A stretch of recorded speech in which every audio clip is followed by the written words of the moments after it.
il, il a demandé de déterminer la célérité, la vitesse. Donc,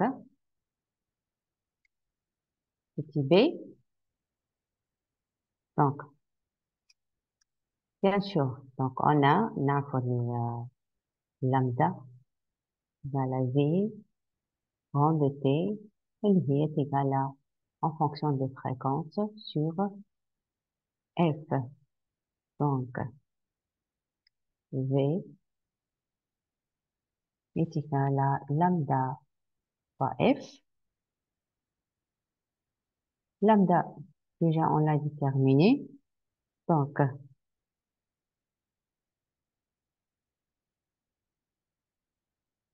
maintenant, ça va donner v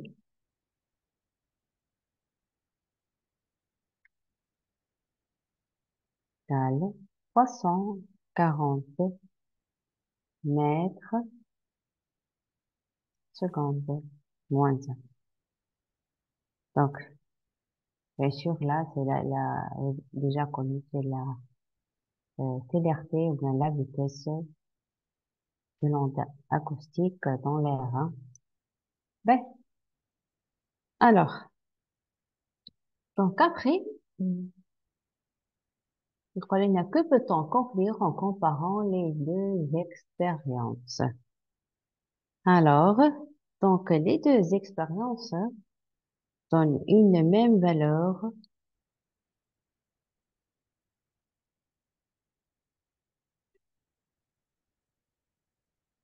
Donc, les deux expériences, donc, donnent une même valeur qu'on a de célérité des ultrasons dans l'air. puisque هنا كيف ما قلت لكم 340 donc c'est connu اللي هي la, la vitesse d'une onde acoustique dans l'air. Donc on dit que les deux expériences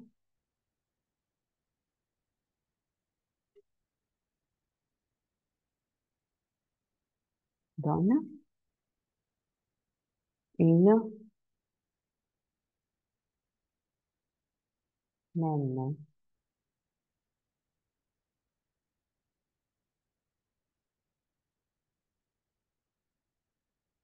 valeur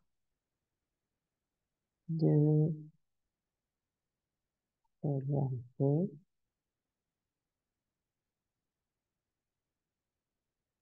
des ultrasons dans l'air. Voilà. Donc, cinquièmement, donc, supposons que tout le dispositif expérimental est immergé dans l'eau. Donc, les distances D et L, petit l, et la fréquence du montage ne sont pas modifiées. Donc, la question, est-ce que l'interfrange I sera-t-il modifié? Justifiez votre réponse. Donc, physiquement, I est modifié puisque la longueur d'onde donc est modifiée puisque la longueur d'onde dépend du milieu de propagation. Donc, puisque notre frange est en relation avec la longueur d'onde, donc c'est normal, donc c'est normal que le frange, ou bien l'interfrange, ça sera modifié. Donc, I est modifié puisque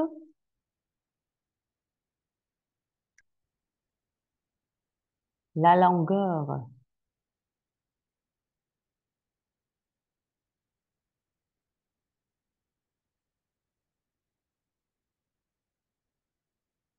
d'onde, lambda, dépend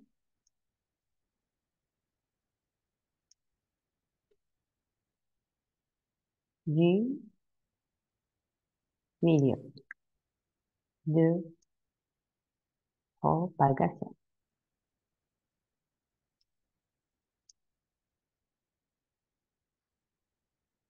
Donc, puisque, donc, alors, lambda varie, donc, I, il y a déjà un accord est égal lambda D sur petit L, égalage, on a donc varie.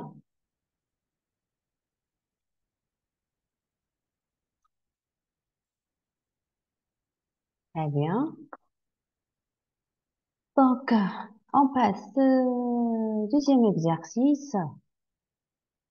Alors, donc, ici, l'exercice 2. Donc,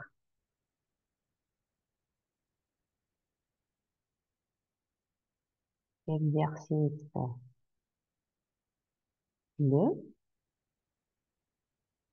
Alors, exercice 2. Qu'est-ce qu'on a? On réalise une expérience de diffraction à l'aide d'un laser émettant une lumière monochromatique de longueur d'onde lambda. Donc, هنا في الphénomène diffraction. باهي. Donc, هنا يقول لنا à quelques centimètres du laser, donc, on place successivement des fils verticaux de diamètre connu.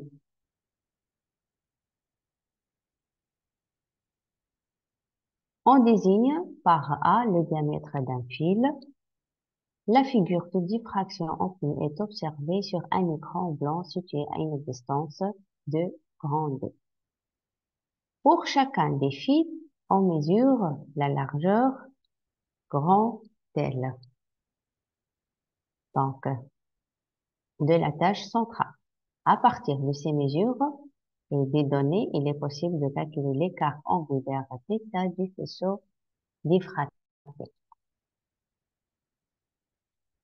Alors, premièrement, donc, on a trouvé la relation permettant de déterminer les cartes angulaires du faisceau diffracté en fonction de L et D. Donc, là, qu'est-ce qu'on a? Donc, si supposons, donc, on a un fil de diamètre A, un fil, diamètre A.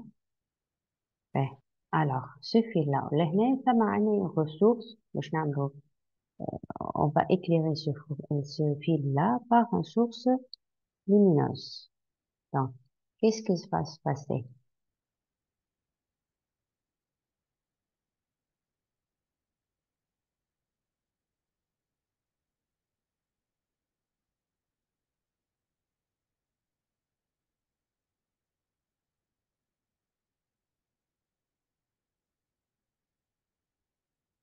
Ben, donc, supposons qu'on a maintenant un autre fil.